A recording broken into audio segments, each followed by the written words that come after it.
자, 오늘 감리교회사 세 번째 강의를 시작하겠습니다. 먼저 기도하겠습니다. 전능하신 주님, 어려운 상황 가운데서도 저들이 이 수업에 참여할 수 있도록 여기까지 도우시는 은총에 감사드립니다.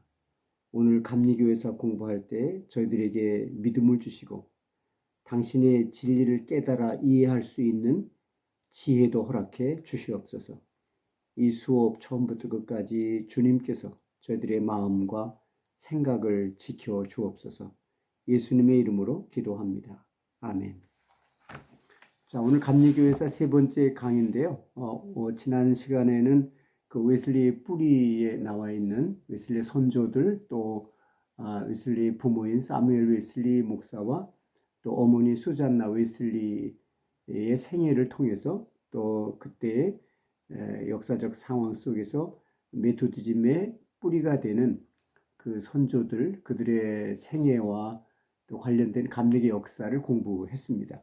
여러분들이 그 웨슬리의 뿌리 그 책은요, 지난주 한 번 강의를 한 것이지만 그것은 계속 이 감리교회사 끝날 때까지 우리가 꼭 참고하고 또 늘 그 자료로 보아야 되는 그런 중요한 그 도서입니다. 그래서 여러분들이 목회할 때도 또 설교라든지 교인들에게 교육할 때 감리교 역사의 뿌리를 찾아볼 수 있는 책이기 때문에 꼭 구입을 하기를 바랍니다. 그리고 이 기말 시험도 가장 그 중요한 문제들은 그 웨슬리의 뿌리 그 책과 또 존 웨슬리의 생애 이 두 책에서 거의 80% 이상이 시험 문제가 출제가 될 것입니다. 그러니까 여러분들이 꼭 그 책을 구입해서 이 신학교 공부하는 동안 또 졸업하고도 목회 생활에서 유익한 자료로 그렇게 소유할 수 있기를 바랍니다. 제가 제 책을 많이 팔리도록 그래서 여러분들에게 말하는 게 아니라 여러분들의 학습을 위해서 제가 강조를 하는 것입니다. 자, 오늘은요, 메토디즘 형성의 제 1단계와 2단계를 공부하겠는데, 제가 이게 지난 학기하고 이번 학기에 좀 차이가 생겼는데요. 한국 감리교회사를 조금 더 다뤄주려고 이 감리교회사 가운데 초기 역사 부분을 좀 줄였어요. 그러다 보니까 제가 이 강의를 준비하다 보니까 오늘 할 게 너무 많습니다. 그래서 하다가 그 다 못하면 다음 시간에 하고, 그리고 그 수업 계획을 조금 조정할지도 모르겠어요. 여러분들을 위해서 제가 이렇게 또 계획을 조정을 하더라도 여러분들이 이해를 하고 잘 따라올 수 있기를 바랍니다. 자, 메토디즘 형성의 제 1단계는 감리교 역사의 초기 부분이지만 1단계에 나타나는 그 역사와 그 의미는 감리교회사의 그 전체에 걸쳐서 중요한 그런 동기가 되고 또 내용이 될 것입니다. 그래서 제 1단계는요, 신성회, 우리말로는 신성회라고 그렇게 번역을 합니다. 그런데 원래 영어 원문에는 홀리 클럽이에요. 그래서 거룩한 클럽이다, 거룩한 모임이다 하는 그런 그 영어 원문을 우리말로 신성회라고 그렇게 번역을 합니다. 1735년에 시작해서 1729년에 시작해서 1735년까지 6년간 옥스포드 대학에서 그 시작이 돼서 진행이 됐는데요. 그리고 35년이 되는 해에 미국의 아메리카에 선교사로 떠나게 되면서 이 홀리클럽은 해산이 돼요. 그러나 해산이 되는 것은 이 홀리클럽의 모든 그런 그 영성이라든지 그런 그 경건이 중지가 되거나 단절된 것이 아니라 이 웨슬리의 형제의 일생의 생애에 홀리클럽은 지속적인 영향을 미치고 결정적인 그런 감리교회의 영성과 그런 신학 교리 형성에 영향을 줬다는 것을 우리가 꼭 기억해야 할 필요가 있습니다. 자, 제가 그 첫 시간과 두 번째 그 강의에서요, 그 서론 부분 분야에서 제가 강조한 것 중에 하나가 감리교회사 연구에서 가장 중요한 부분은 그 메토디즘의 창시자인 웨슬리 형제, 곧 존 웨슬리와 찰스 웨슬리의 형제의 생애를 공부하는 것이라고 그랬어요. 그 생애를 그 깊이 충분히 이해하는 것이 감리교회사를 이해하고 또 감리교회의 신학이나 교리나 영성이나 그 뭐 예배라든지 또는 선교라든지 그 모든 것을 이해하는 가장 중요한 그런 자료가 된다고 했습니다. 그래서 이 초기 감리교회사는 창시자 존 웨슬리와 찰스 웨슬리의 생애를 공부하는 것을 따라가는 것입니다. 그 웨슬리 형제의 그 삶, 생애와 그들의 활동, 그들의 경험을 통해서 메토디즘은 탄생했고 초기 감리교의 역사가 형성이 됐기 때문입니다. 자, 그래서 오늘부터 몇 번에 걸쳐서 웨슬리 형제의 생애를 따라서 초기 메토디즘의 형성과 발전의 역사를 배우게 될 것입니다. 자, 오늘 제 1단계는 신성회에 대한 공부인데요. 그 신성회가 탄생하기 이전에 웨슬리의 그 생애를 따라서 신성회 탄생 이전에 그 중요한 동기들을 몇 가지 살펴보고 그리고 신성회 공부로 들어가겠습니다. 자, 첫째 우리가 지난 시간에 공부한 것과 함께 신성회 이전에 그 메토디즘 탄생의 중요한 동기가 되는 것들을 제가 몇 가지를 내가 정리를 해 주겠는데 첫째는요. 웨슬리 형제는 영국의 교회사적으로 명가문 출신입니다.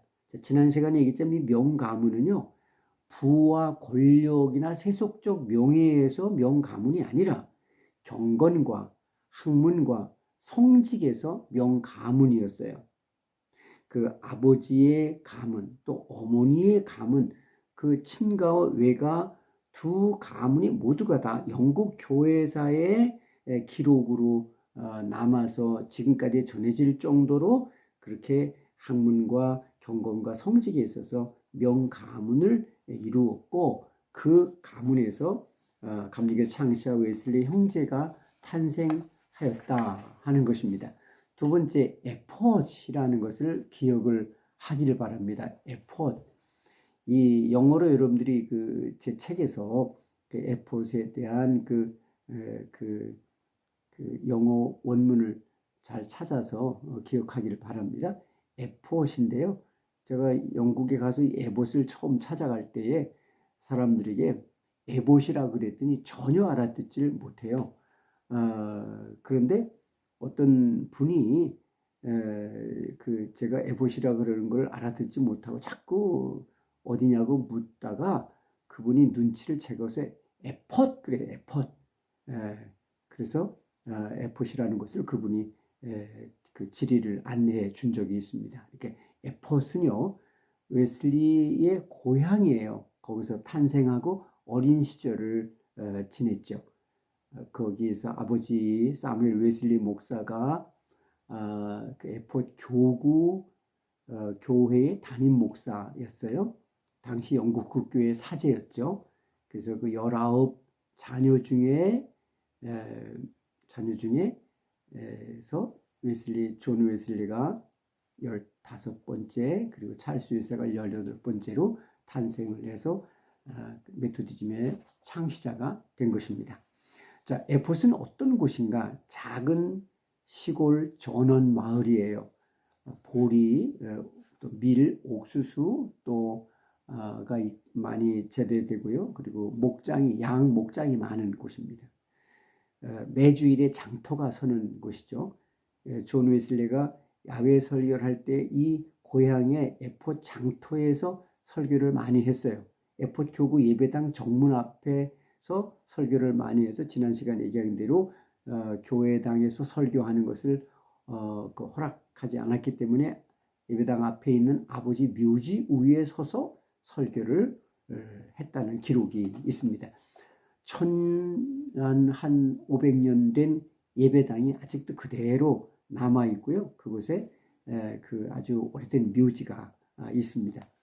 자, 이 에폿은요, 존 웨슬리의 영원한 마음의 고향이었어요. 일생의 노스탈지아를 품게 한 그런 곳입니다.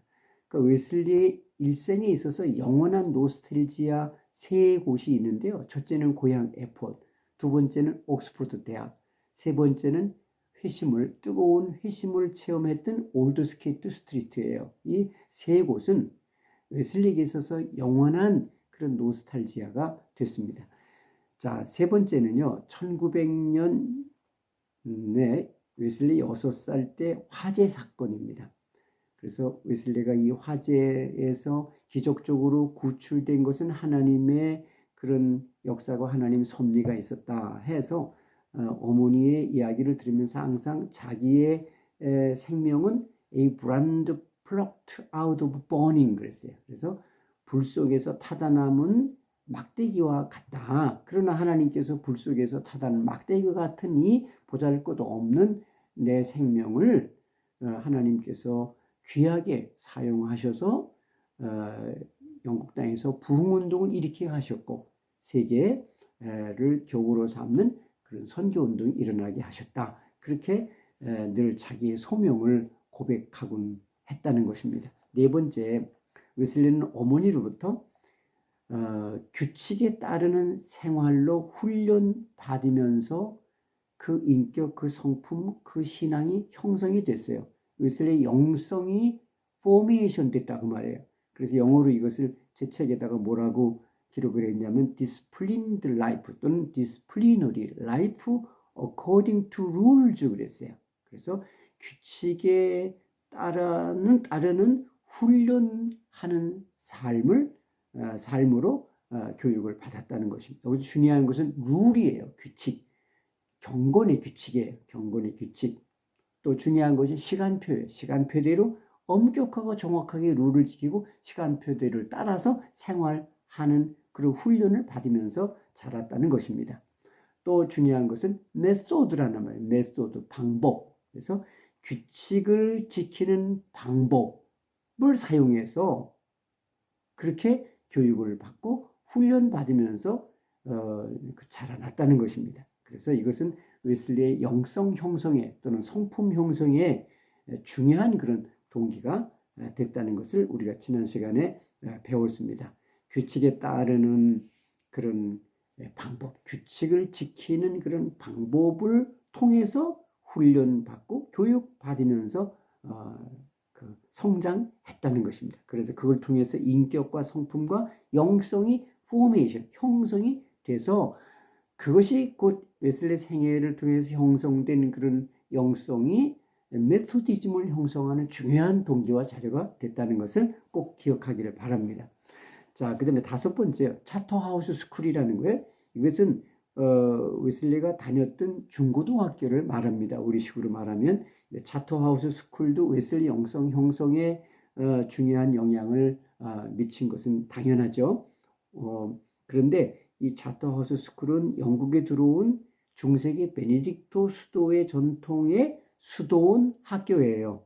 그러니까 11살부터 벌써 수도원 학교에서 교육을 받았는데 엄격한 중세기적인 경건 교육을 받으면서 중고등학교를 다녔습니다.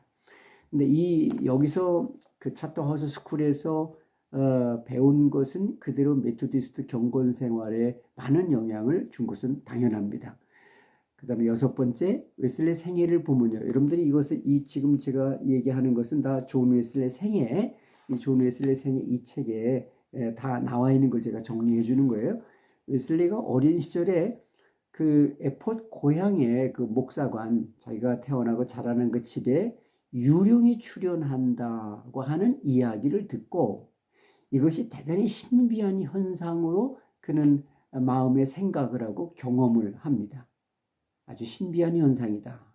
사람이 이성으로 이해할 수 없는 신비한 일이 자기 고향집에서 일어나고 있다고 하는 얘기를 들으면서 그 초자연적 세계, 또 영적 실제, 또 신비적 세계에 대한 웨슬리의 그 문을 열어주는, 생각의 문을 열어주는 그런 사건이 됐습니다.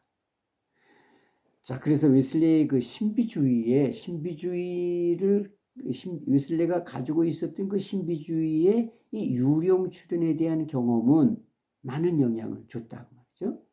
그 다음에 일곱 번째요. 1720년, 그 20세가 되던 해에 옥스퍼드 크라이스트처치 대학에 입학을 해요. 크라이스트처치 컬리지죠. 크라이스트처치 컬리지는 옥스퍼드 유니버시티 안에 있는 약 40개의 컬리지 중에 제일 오랜 전통을 갖고 있었고 제일 큰 컬리지예요.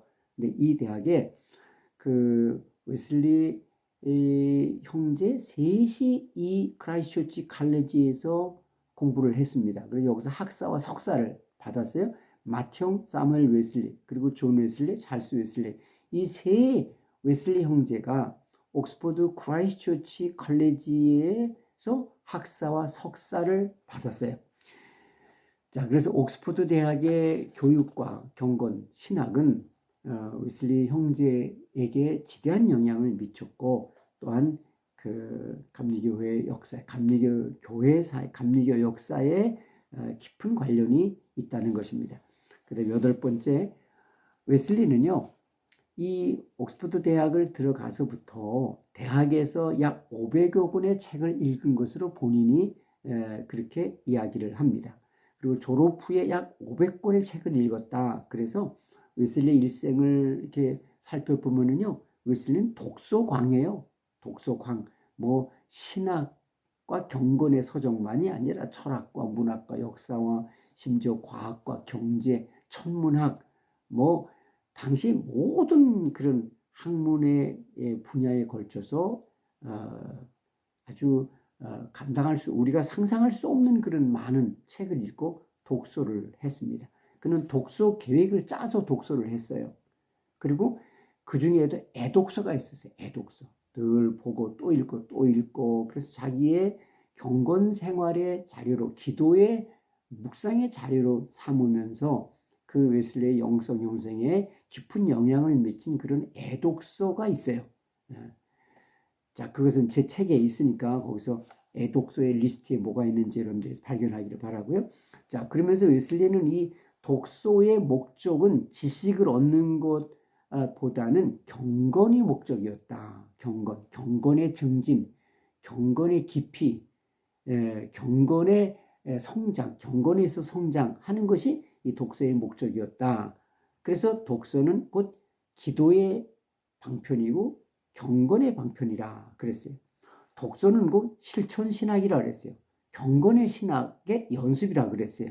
그래서 성경과 신학 이외의, 성경과 신학은 물론이지만 그 이외의 다른 분야의 독서도 필요하고 많이 유익하다. 왜? 하나님의 말씀과 그 하나님의 계시를 조명해 주는데 도움이 되기 때문에, 하나님의 진리를 조명해 주는 그런 빛이 되기도 하기 때문에 유익하다. 그래서 설교자들에게도 독서를 많이 강조했다는 것입니다.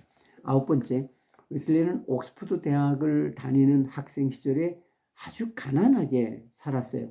뭐 아버지가 시골의 교구 목사이니까 부모의 도움이 별로 없었고, 그래서 그는 아주 가난한 그런 생활을 하면서 빚을 많이 졌다.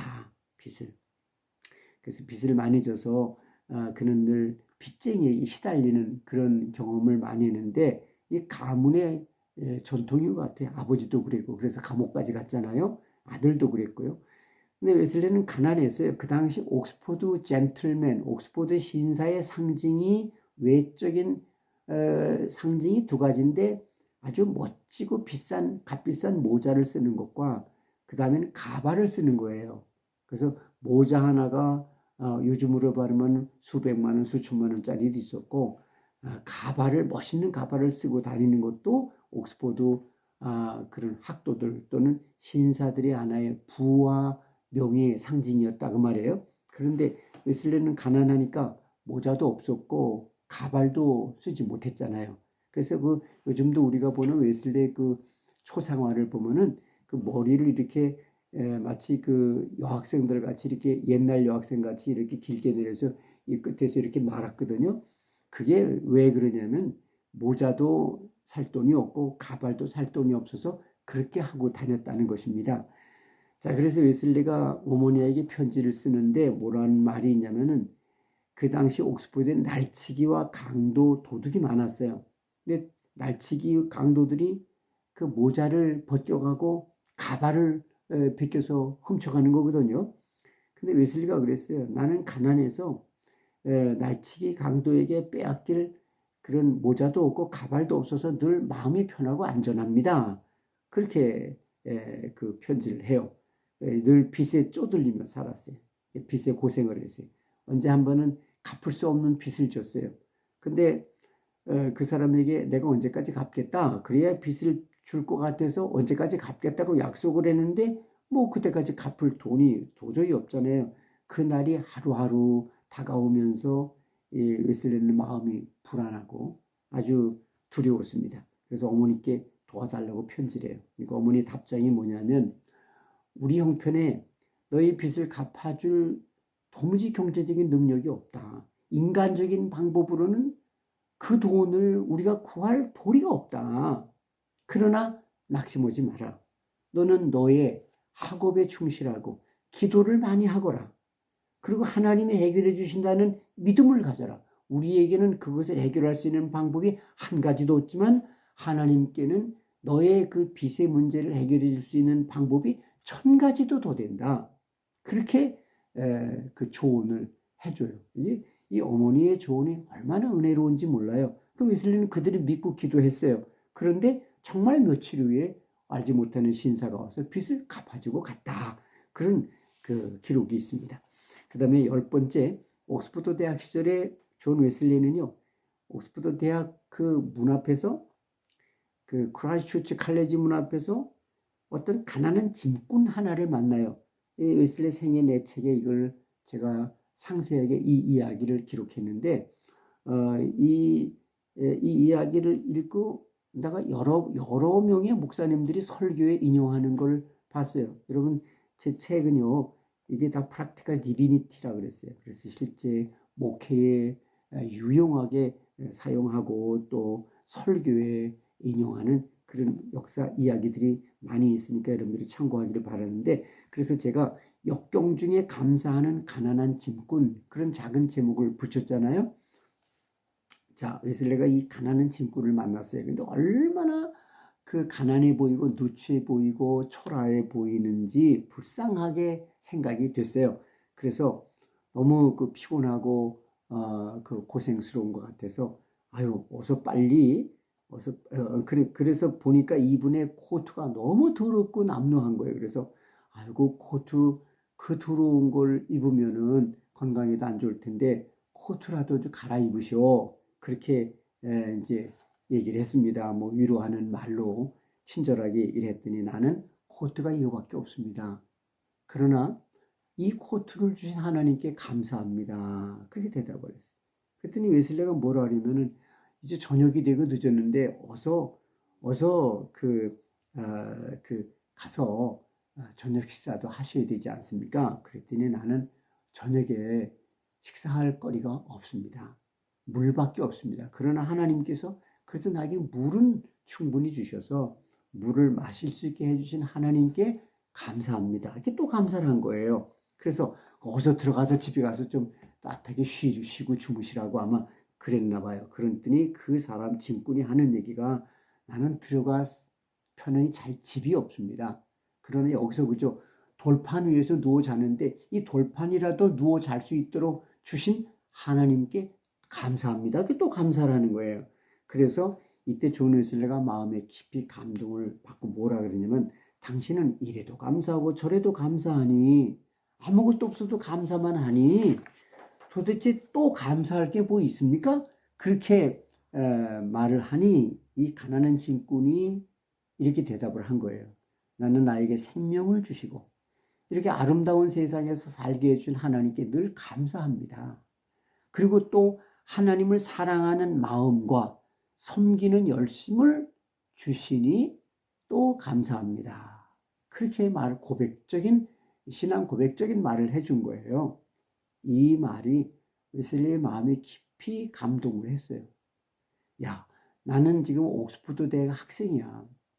나는 좋은 부모님 밑에서 참 좋은 가정에서 이렇게 그 옥스퍼드 대학에 공부하는데 내가 할지 그럼에도 불구하고 나는 불안하고 나는 늘 이렇게 빚을 지고 걱정 근심에 빠져 있는데 저분은 가난한 친구인데 내가 상상할 수 없는 영적 세계를 살고 있구나. 이것이 신앙이고 이것이 신비구나. 이게 하나님의 은혜구나. 이게 영성이구나 하는 것을 생각하세요. 내가 상상도 못하는 신앙의 세계, 신비한 영적 세계가 있다 하는 사실을 깨닫고 이것이 곧 신앙이다. 이게 진실한 신앙이다 하는 것을 생각하고 마음에 평생토록 마음에 품고 가난한 친구를 기억했다 하는 것입니다. 그 다음에 11번째, 생애 전체를 바치는 거룩한 결심이 있었어요. 1725년 옥스퍼드 대학을 졸업하는 해예요. 1725년이니까 웨슬리가 1703년에 태어났어요. 그러니까 22살 때입니다. 그래서 생애 전체를 거룩한 제물로 바치는 결심을 한 날이 있어요. 1725년입니다. 그런데 학자들은 이것을 첫 번째 회심 사건이라고 그래요. 그 다음에 13년 후에 1738년에 올더스케이트에서 또 회심을 했다고 그러잖아요. 그건 두 번째 회심이라고 그럽니다. 자, 이 1725년에 이 거룩한 결심을 했는데 이 결심을 어떻게 하게 됐느냐 하면 위대한 영성가들의 책을 읽었어요. 특별히 신비주의자들, 영성가들 또는 신비주의자들, 경건주의자들의 그 책을 읽었어요. 첫째는 토마스 캠피스의 이미타티오 크리스티, 그리스도를 본받아. 그 다음에 제레미 테일러의 The Art of Holy Living and Holy Dying, 거룩한 삶과 거룩한 죽음의 기술. 그 책을 읽고 그 윌리엄 로라는 사람의 경건한 생활의 규칙, 이 세 신비주의 영성가들의 책을 읽고 깊이 감화를 받았어요. 그래서 거룩한 결심을 하게 돼요. 거룩한 결심이 뭐냐? 완전한 헌신, 완전한 사랑, 하나님만을 사랑하고 하나님께 내 생애 전체를 바치는, 생애 전체를 바치겠다는 거룩한 결심, 생애 전체를 하나님께 바치고 거룩한 삶을 살고자 하는 결심을 한 거예요. 그것을 웨슬리는 크리스찬 퍼펙션이라고 했어요. 그리스도인의 완전을 결심한 거예요. 말에서나 생각에서나 행동에서 삶에 있어서나 모든 일에 있어서 퍼펙트 러브, 하나님을 완전히 사랑하는 그런 거룩한 삶을 살겠다.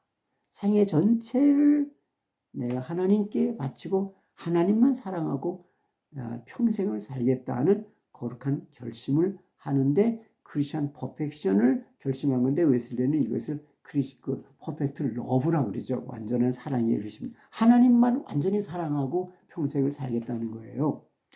근데 사실은 이 결심을 한 것은 웨슬리의 생애 또 감리교 신학과 영성의 가장 중요한 그런 그 동기가 된 것입니다. 앞으로 계속 여러분들이 이 사실을 1725년에 이 거룩한 결심, 이 첫 번째 회심이라고 하는 것을 기억하기를 바랍니다. 근데 사실은 이건 어떻게 보면 웨슬리가 생애 목표를 확정한 거예요. 목표를 정한 거예요. 목표는 뭐예요? 그리스도인의 완전이에요. 완전한 사랑이에요. 이 결심은 일생불변했습니다. 흔들리지 않았고 변하지 않았어요. 끝까지 가져갔어요. 심지어 올더스케이트에서 뜨겁게 복음적인 회심을 체험한 후에도, 그래서 전도자가 되고 거리의 전도자 부흥사가 된 후에도 완전한 사랑의 목표, 완전 성화의 목표는 버리지 않고 변하지 않고 끊임없이 그 목표를 향해서 달려갔고 경건의 훈련하고 영적 생활을 해 나갔다는 것입니다.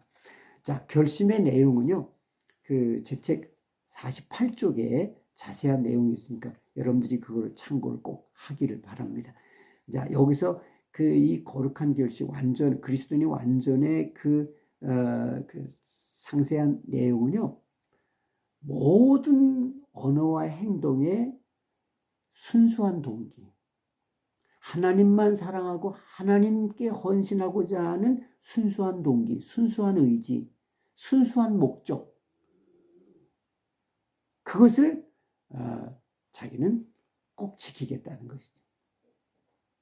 자기가 말을 하든지 행동을 하든지 무엇을 하든지 그 동기와 목적은 하나님만을 사랑하는 의도의 순수성, 동기의 순수성, 목적의 순수성을 꼭 지키겠다는 거죠. 처음 생각, 동기부터 순수하지 못하다면 그거는 타락이죠. 그부터 죄죠. 그래서 의도의 순수성, 동기의 순수성, 생각의 순수성, 목적의 순수성을 지키면서 평생을 하나님께 거룩한 제물이 되어서 살아가겠다. 그래서 하나님 섬기기와 마귀 섬기기 중간은 없다. 하나님을 온전히 사랑하고 하나님께 완전한 헌신을 하며 살겠다. 만약에 내가 하나님께 바치지 않은 그 내 삶에 그 무엇이 있다면 그것은 곧 마귀에게 바친 게 되니까 하나님께 주신 몸과 내 삶을 어떻게 일부라도 하나님께 바치지 않고 마귀에게 빼앗길 수 있겠느냐 하고 그렇게 생각하고 결심을 한 것입니다. 말하자면 완전 성화를 결심한 거예요. 근데 사실 이 완전 성화라는 건 중세기적 영성의 의미에서는 이건 독신을 결심한 거예요. 완전한 퍼펙트 러브예요. 그러니까 하나님과 여자를 동시에 사랑할 수 없다는 거예요. 여인을 사랑하면 그만큼 하나님을 사랑하지 못하게 된다. 그래서 하나님만을 사랑하고 하나님만을 온전히 사랑하고 내 일생을 살겠다는 거룩한 결심을 한 것은 거룩한 독신을 결심한 거예요. 근데 웨슬레가 나중에 이 독신이 흔들렸어요. 그래서 나중에 결혼을 하게 되죠. 근데 또 연애에 실패하는 동기는 하나님께 자기가 하나님과 결혼했잖아요. 하나님과. 여러분들 천주교의 신부나 수녀들 보고 결혼하셨습니까? 그럼 안 했다는 말 안 해요. 했다 그럽니다. 누구하고 했느냐? 예수님과 했다 그러는 거예요. 웨슬레도 그런 독신을 결심한 거죠. 거룩한 독신을. 그러다가 그래서 연애도 실패하고 나중에는 이 독신지가 또 깨어져서 결혼하는 게 주님의 뜻이다. 또 결혼하게 되는 그런 웨슬레의 거룩한 생애에 아주 하나의 그 오점이 된 거죠. 그것은 바로 이 결심과 관련이 있다고 하는 것을 우리가 알 필요가 있습니다. 자, 1726년 그 23살 되던 해에 옥스퍼드 대학의 링컨 컬리지에 펠로우로 임명이 되는데 펠로우는 사실상 교수직입니다. 이것도 전임 교수예요. 그러나 이 펠로우는 결혼을 하면은 이 펠로우직을 잃어버려요. 그 웨슬레가 결혼할 때까지는 옥스퍼드 대학의 링컨 컬리지의 펠로우였고 결혼하면서 펠로우직을 잃어버렸습니다. 자, 이따가 다시 강의를 이어가겠습니다.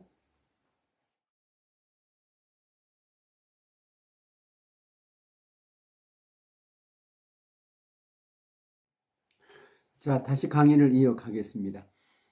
제가 방금 전에 이제 웨슬레이가 완전 성화의 결심은 곧 독신주의의 결심이다. 평생 독신으로 하나님만 사랑하고 살겠다는 그런 거룩한 결심이라고 그랬어요.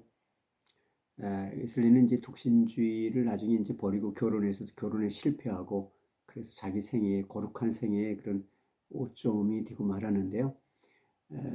사실 독신을 결심한다는 건 평생 독신으로 결혼 안 하고 하나님만 사랑하고 산다는 것은 굉장히 어려운 일이죠. 생각해 보세요. 자, 그래서 우리가 개신교 목사지만요, 우리는 가톨릭을 별로 인정을 안 하는 그런 전통이 있죠. 개신교는 가톨릭 교회에 대한 어떤 개혁 운동을 일어난 거니까. 근데 제가 영국에 있을 때 런던에 가톨릭 신학교가 있었는데 거기 가서 약 한 달간 생활한 적이 있어요. 가톨릭 영성 신학을 공부하기 위해서 갔었는데 거기서 이제 가톨릭 교회 입장에서 개신교, 루터라든지 그런 개혁자들을 어떻게 평가하고 있나 그런 거기에 대한 그런 자료들을 많이 봤는데 얼마나 개신교를 아주 아, 그, 그 멸시하는지 깜짝 놀랐어요. 근데 거기서 이제 가톨릭 입장에서 보면은요, 루터가 수도원에서 수도사 수녀들, 성남 성녀죠. 하나님만 사랑하고 하나님과 결혼한 사람들, 그 하나님께 거룩한 생애를 사는 사람들을 가서 다 늘 수도원에서 나가라. 그래가지고 세속적인 생활을 해라. 세속에서 결혼해서 자녀를 낳고 소도 기르고 농사도 져서 하나님 영광을 드러내라. 하고 이제 그래 결혼을 다 시켰잖아요. 나중에는 루터가 이제 마지막 결혼까지 결혼 못하고 있는 수녀를 이제 시집을 보내는데 중매해서 보내는데 못 살겠다고 왔어요. 그래 나중에 또 이제 중매를 하려고 그러다가 결국은 그 수녀가 마틴 루터 당신하고 살겠다. 그래서 그 여자하고 결혼해서 살았는데 그 부인이 그 마틴 루터에게 대단한 그런 신앙의 용기를 줬죠. 그래서 종교 개혁을 이루는데 부인 역할이 대단히 컸다 그러잖아요. 개신교는 결혼하는 전통이 이루어진 건데, 그런데 뭐 가톨릭 입장에서는요, 루터나 그런 개혁자들을 얼마나 나쁘게 말하는지 몰라요. 이게 성남 성녀들을 다 타락시켰다 그러고, 뭐 결혼하고 싶어서 교회를 뛰쳐나갔지. 무슨 교회를 개혁하는 순수한 의도가 아니었다. 뭐 그렇게 말하는데, 자, 우리 개신교 목사들은요, 결혼하는 대신 설교의 짐을 지고 사는 겁니다. 설교하는 게 얼마나 어려워요. 벌써 목요일, 금요일 되면요. 목사들은 벌써 다음 주 설교를 해야 되기 때문에 그 목에 멍에를 매는 거예요. 설교의 십자가를 지고 사는 거예요. 설교도 한 번 해요. 일주일에 몇 번을 하죠. 자, 우리는 평생 설교의 짐을 지고 그 교인들이 목사에게 때로는 반대를 하고 또 목사를 핍박하고 때로는 목사가 억울한 일을 당하기도 하죠. 그러나 교인들을 사랑하고 섬겨야 돼요. 하고 싶은 말도 못하고.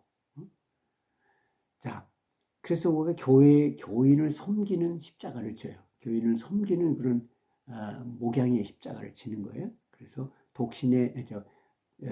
독신을 하지 않고 결혼하는 대신 설교의 십자가, 설교의 짐을 지고 교인들을 돌보는 그런 목양의 짐을 지는 거예요. 가톨릭 신부에게는 설교의 짐이 없어요. 설교 못한다고 신부님에게 불평하거나 뭐 교회에서 나가라든지 그런 건 절대 없습니다. 그리고 전직의 신부들은 뭐 교인들 못되게 하면은 막 야단도 치고 개신교 목사 뭐 털도 용감합니다. 왜냐하면 독신이니까요. 그러니까 전직의 신부들은 뭐 술 담배도 하고 그래도 그 천주교인들은 그 자기네 신부를 불쌍히 여기는 왜 결혼 안 하고 혼자 사니까 외롭고 그 힘든 그런 삶을 그런 동정하는 거죠. 그러니까 우리가 설교 준비 열심히 해야 되고 기도 많이 해야 되고 우리는 교인들을 내가 마음에 안 들어도 못생겼다고 생각하는 교인도 열심히 사랑하고 섬겨야 돼요. 왜? 그 대신 우리 결혼했잖아요. 그러니까 독신의 짐을 질래, 설교의 짐을 질래, 둘 중에 하나를 선택해야 됩니다. 근데 우리는 결혼해서 가정의 위로를 받잖아요. 대신에 우리는 설교의 설교의 십자가를, 목양의 십자가를 줬으니까 달게 지고 충성을 해야 될 것입니다. 자, 이제 신성회에 대해서, 홀리클럽에 대해서 얘기하겠습니다. 1729년에서 1735년까지 6년간 옥스퍼드 대학에서 홀리클럽 운동이 일어나서 이것이 감리교 초기 메토디즘 탄생과 역사에 중대한 그런 영향을 미친 것입니다. 처음에는 이때 당시에 존 웨슬레는 링컨 컬리지의 교수로 있었고 찰스 웨슬레는 크라이스트처치 칼레지의 학생이었어요. 찰스 웨슬레가 친구 서너 명과 함께 경건의 독서와 또는 경건의 증진을 위해서 매주 한 곳에 모여서 함께 독서하고 토론하고 기도했다. 그래서 존 웨슬리가 이제 아버지 교구를 돕다가 옥스퍼드 대학 교수로 돌아오면서 자연스럽게 그 홀리 클럽의 지도자가 됐습니다. 처음엔 홀리 클럽이란 그런 이름도 없었죠. 이것이 홀리 클럽고 신성의 시작이다. 사실은 메토디즘의 시작은 본격적인 것은 홀리 클럽으로부터 시작됐다고 봐야 됩니다. 근데 이게 존 웨슬레가 시작한 게 아니라 찰스 웨슬레의 동생이 시작한 거예요. 근데 감리교 역사에 이제 보면 알겠지만 중대한 감리교회사적으로 중대한 그런 사건들은요, 그런 일들은 존 웨슬레가 시작한 게 거의 없어요. 다 동생이 시작하거나 남들이 시작해서 존 웨슬레가 모방하고 따라간 것 뿐입니다. 찰스 웨슬리가 훨씬요 활동적이고 그리고 또 섬세하고 그리고 사교적이었어요. 그리고 따뜻하고 그래서 찰스 웨슬레가 매력 있는 그런 인간미를 갖고 있어서 찰스 웨슬레가 좋은 그런 회원들을 계속 모았다. 물론 거기 모인 사람들은 옥스퍼드 대학 학생이나 또는 뭐 튜터 말하면 이제 개인 지도 교수라 그럴까요?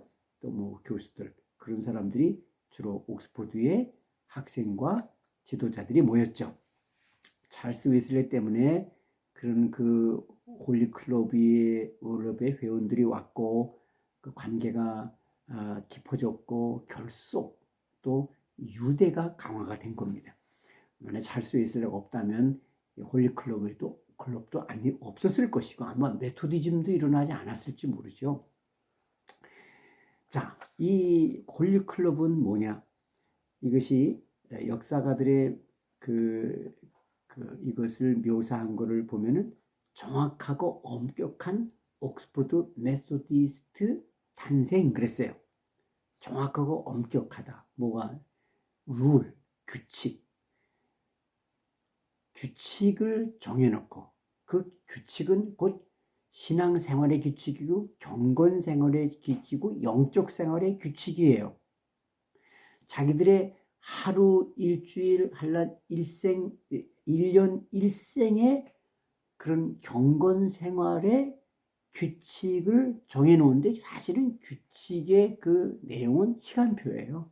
몇 시부터 몇 시까지는 기도하고 독서하고 또 몇 시부터 몇 시까지는 가서 봉사하고 몇 시부터 몇 시까지는 또 예배드리고 몇 시부터 몇 시까지는 또 묵상을 한다든지 다 그런 시간표입니다. 그게 룰이에요.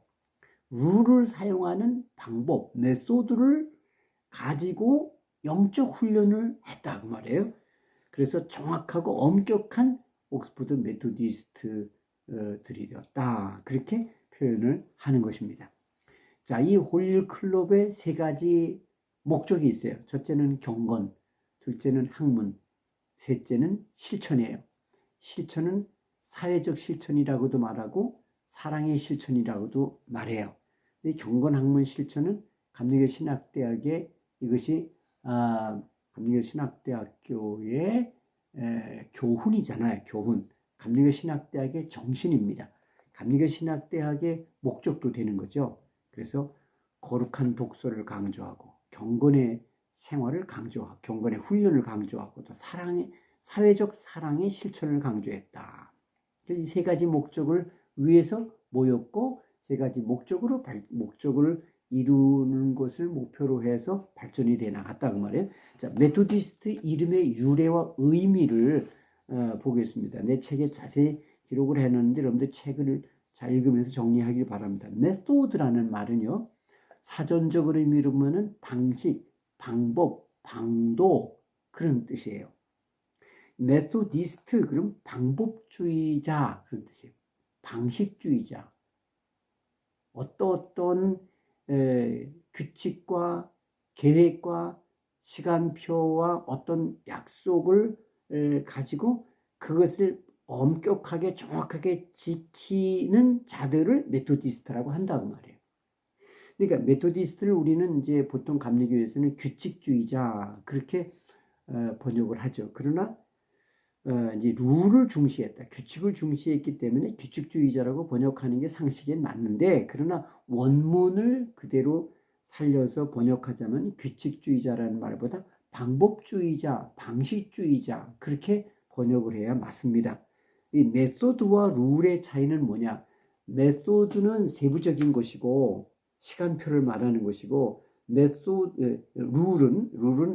룰은 규칙이라고 번역할 수 있는데 세부적인 것이고 시간표에 따른 것이고 그 규칙들, 룰이 모여서 하나의 세트가 되면 그것이 메소드, 방법이 되는 것입니다.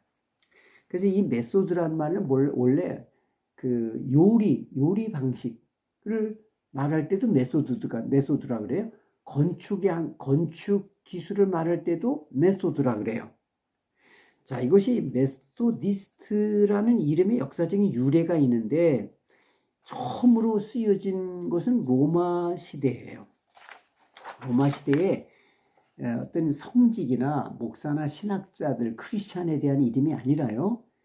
아주 유명한 그리고 실력 있는 그런 의사들, 명의에 대한 호칭이었어요. 이런 의사들을 메소디스트라고 불렀는데 왜 그랬느냐? 일정한 운동과 다이어트, 식이요법이죠. 일정한 운동과 다이어트로 모든 병을 고치고 건강을 회복시켜주고 증진시켜주는 그런 의사들이 있었는데 그들이 주로 사용하는 게 규칙이에요. 시간표대로 정확하고 엄격하게 규칙을 지키는 거예요. 운동하는 규칙, 잠자는 규칙, 먹는 규칙, 또 간편한 단순한 생활을 하는 거, 기도하는 거라든지 뭐 또는 교제하는 거라든지 일정한 운동과 그런 다이어트로 그 룰을 정해놓고 그 룰에 따르는 시간표를 만들고 그 룰과 시간표를 엄격하게 정확하게 지키는 생활을 함으로써 병을 고치고 건강을 회복시켜 준다는 그런 명의들을 메소디스트라고 했다. 근데 영국에서 17세기에 영국 교회에 메소디스트가 나타났다 하는 그런 기록이 나와요.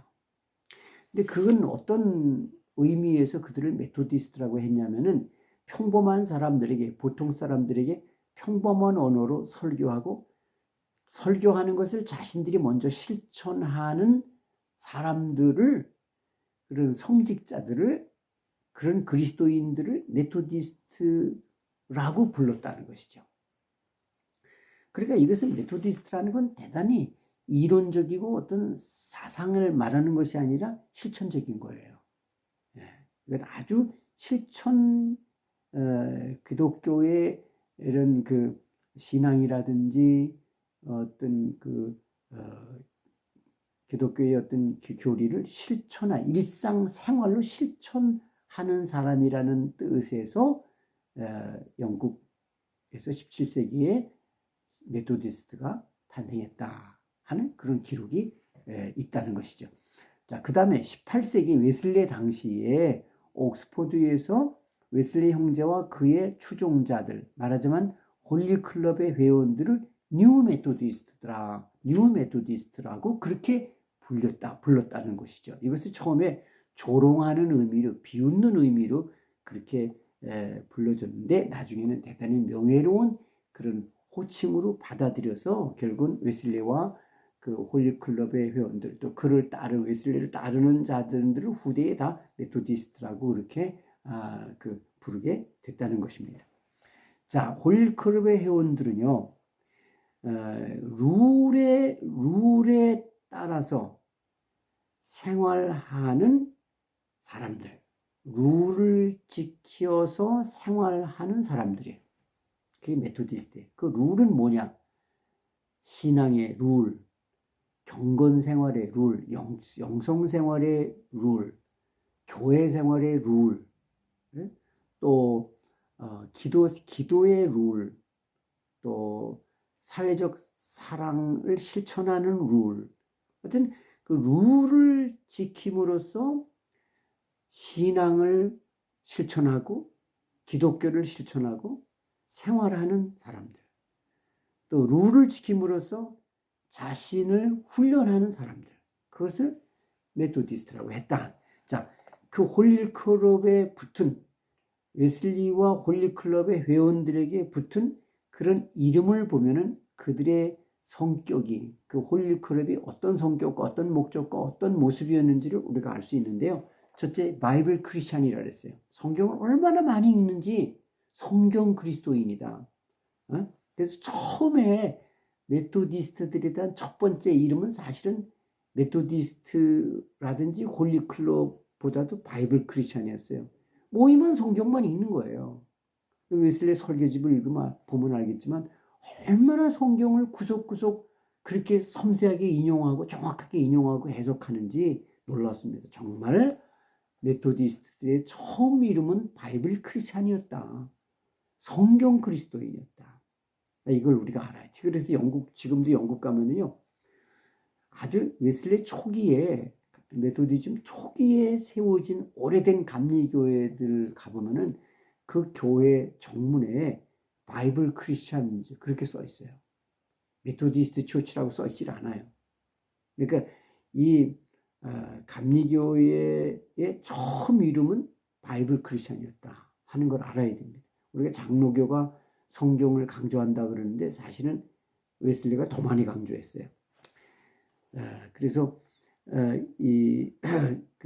그 감리교회의 그 영성생활의 그 처음 모습을 보면은 정말 그들을 바이블 크리스찬이라고 부를 수밖에 없다 할 정도로 성경을 많이 읽고 성경을 암송하고 성경을 같이 공부하고 성경대로 신학하고 성경대로 신앙생활하고 성경대로 교리를 만들고 그리고 성경을 전파하고 하는 성경을 실천하고 하는 그런 바이블 크리스찬이었다 하는 것입니다. 두 번째는 홀리클럽이에요. 홀리클럽. 거룩한 모임이다. 그 다음에 거들리 클럽. 경건한 클럽이다. 그런 이름도 있었어요. 그 다음에 바이블 모스라는 건 좀벌레예요. 종이나 옷을 쏘라 먹는 그런 좀벌레를 모스라는데 바이블 모스라는 성경을 얼마나 많이 읽는지 마치 좀벌레가 종이를 쏘라 먹듯 그렇게 성경을 많이 읽는 사람들이다. 그래서 바이블 모스, 성경 좀벌레. 그 다음에 두 번째 바이블 비고트. 비고트는 고집쟁이에요. 오직 성경만 성경으로 생각하고 성경으로 말하고 성경으로 실천하고 성경으로 신학하고 성경으로 기도하고 성경으로 설교하고 이거 보면은 메토디즘은 얼마나 성경적인 그런 신앙을 가진 것인지를 우리가 알 수 있어요. 그 다음에 수포로게이션 맨 그랬어요. 수포로게이션이라고 하는 것은요. 이것은 여공주의자들이다. 그렇게 내가 번역을 했는데요. 여기저기 다 찾아봐도 더 좋은 말이 없어요. 그래 여공은 공이 남아돈다. 그런데 공이 남아도는 사람들. 그러니까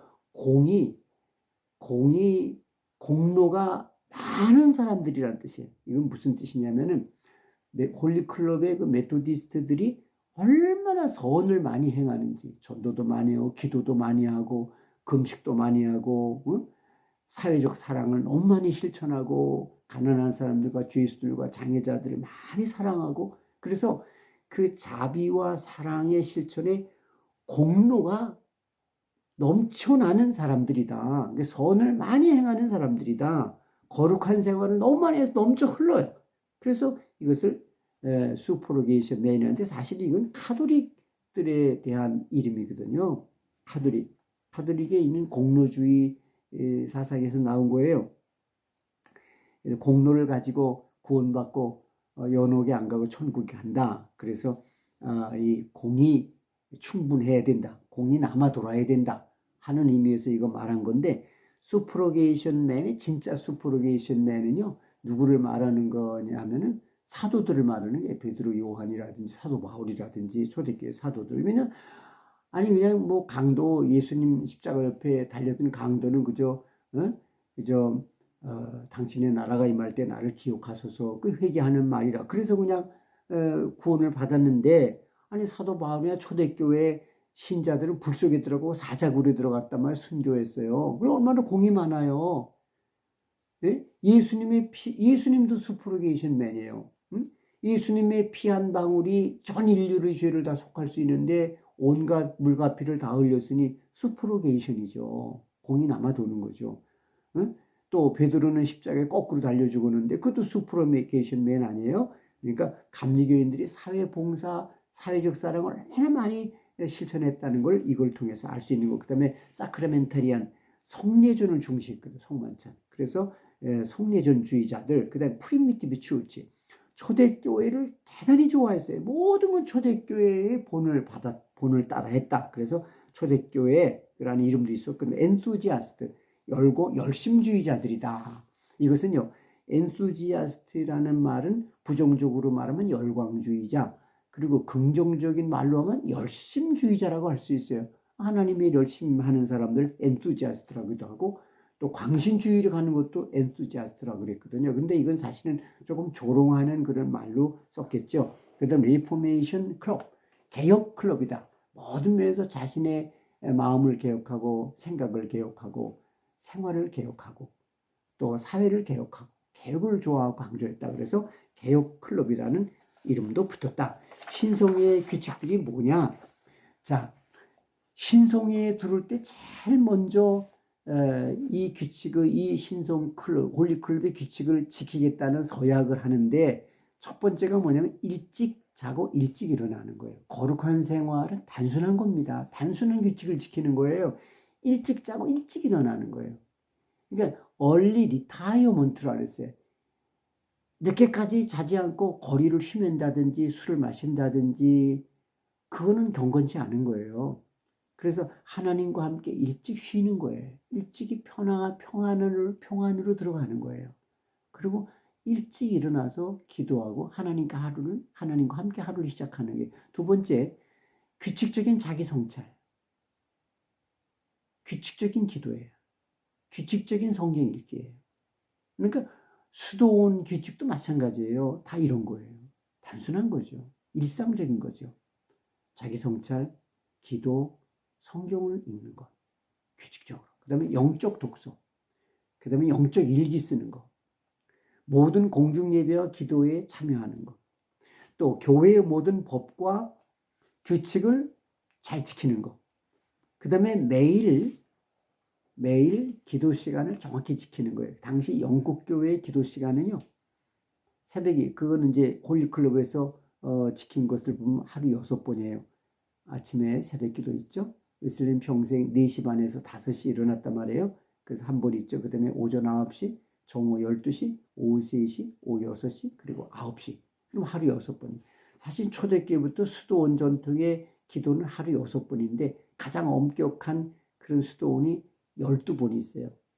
그 다음에 시스터시안 수도원은 하루 6번, 9번. 그 다음에 웨슬리 홀리클럽은 6번을 지킨 거죠. 3시간 간격이에요. 3시간 간격. 자, 그 다음에 매주 수요일과 금요일은 금식하는 거예요. 이게 메토디스트 금식이래요. 나중에는 이제 웨슬리가 죽은 후에는 감리교인들이 노동자들이다. 이렇기 때문에 수요일은 금식에서 뺐어요. 금요일만 금식을 했는데 하루 종일 금식하는 게 아니라 하루에 한 끼나 두 끼 절식, 약식도 금식으로 이렇게 실천을 한 거죠. 하루 1시간 정도, 1시간 전도하고 하루 1시간 나가서 가난한 자들과 죄수들을 가서 전도하고 위로하고 봉사하는 거예요.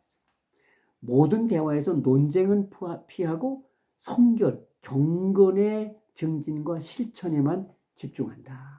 그래서 논쟁하지 않는 거예요. 누가 말다툼하지 않고 학문적인 논쟁을 하지 않고 거룩한 생활의 그 성숙을 위해, 성장을 위해서만 노력한다.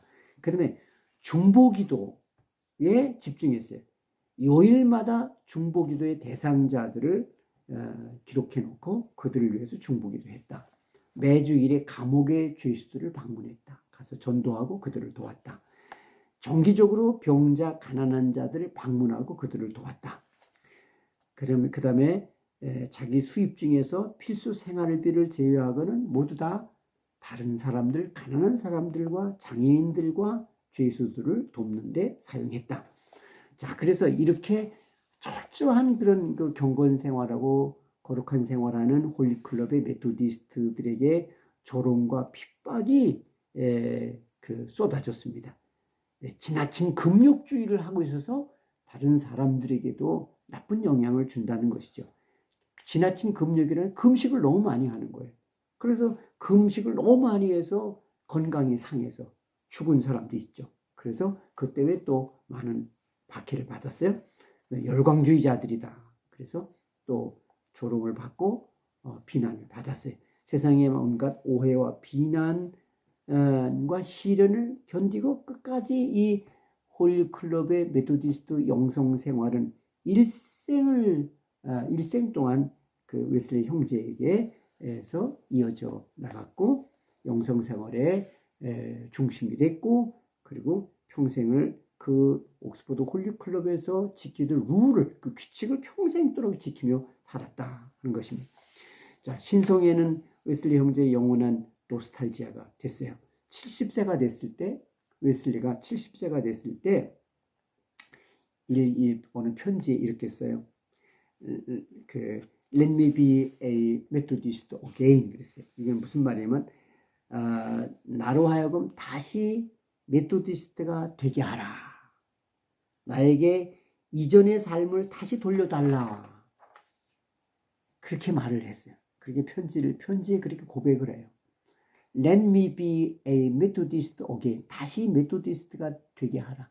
그건 무슨 내가 또 다시 옥스퍼드의 메토디스트 시대로 돌아갔으면 하는 그런 노스탈지아를 고백하는 거예요.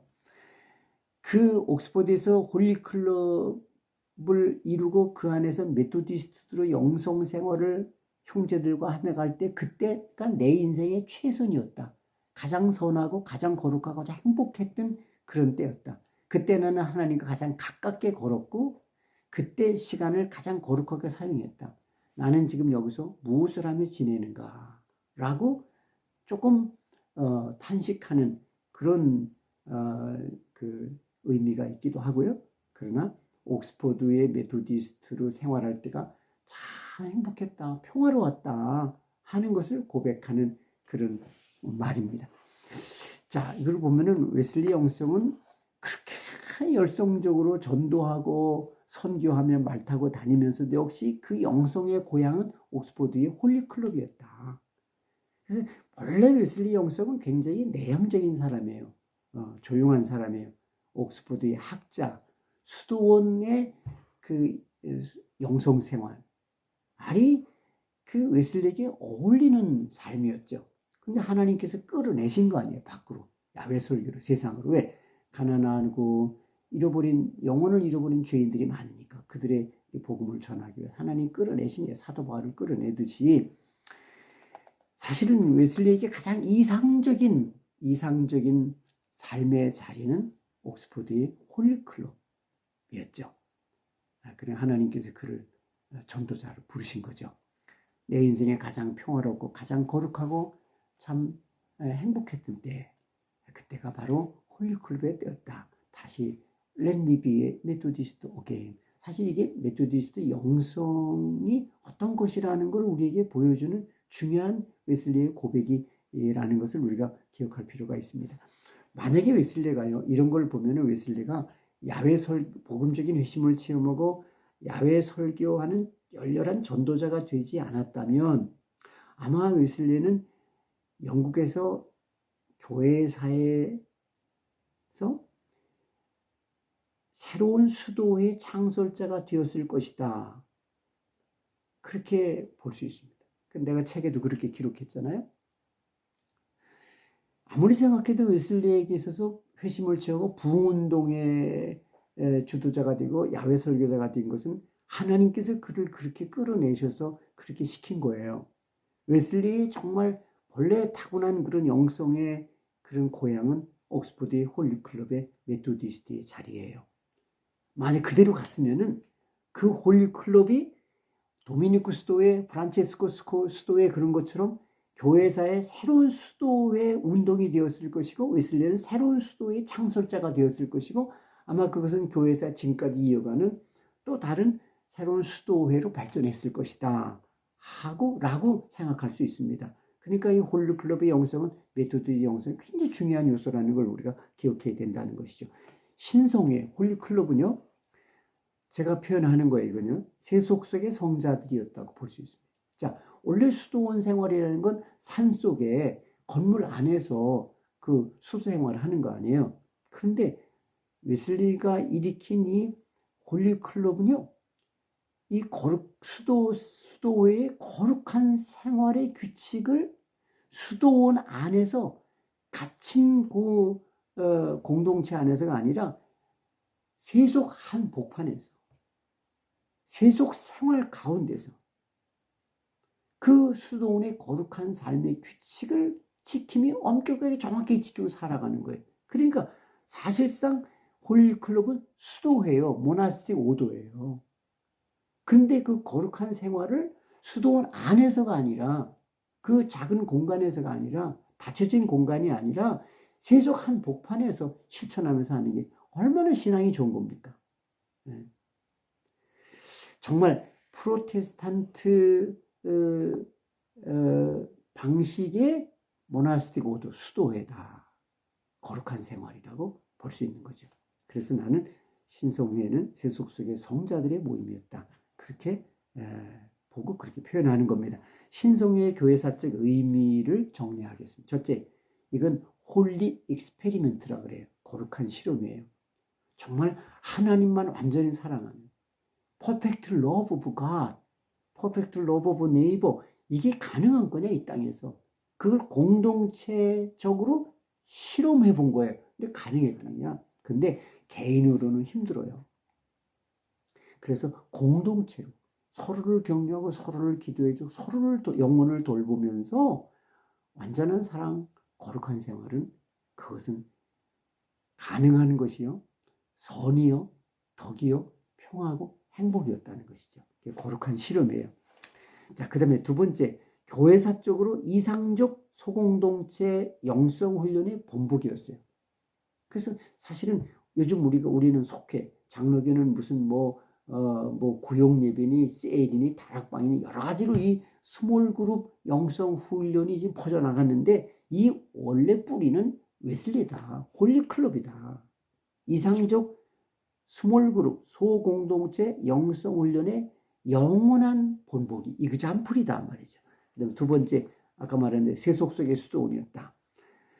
그 다음에 신성의 규칙과 실천은 후에 메토디스트 부흥운동이 일어나서 메토디스트 처치가 일어났잖아요. 메토디스트들의 경건 생활로 정착이 됐고 그것이 메토디스트 교회의 영성 생활의 유산으로 그것이 전해졌다. 오늘까지.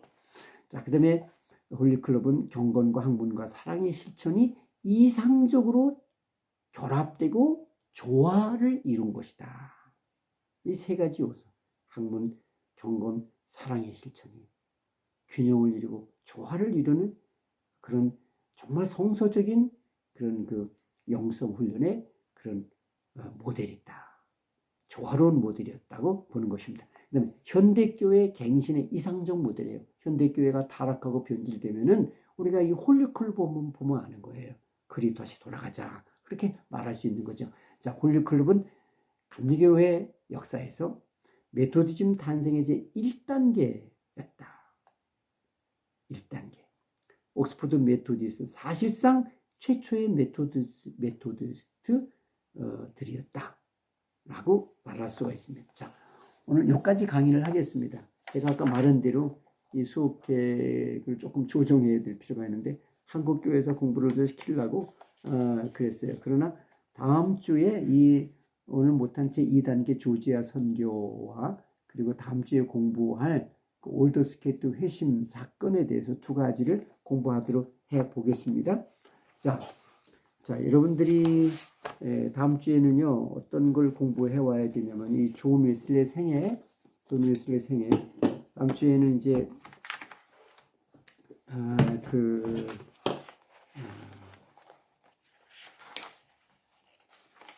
메토디즘 탄생의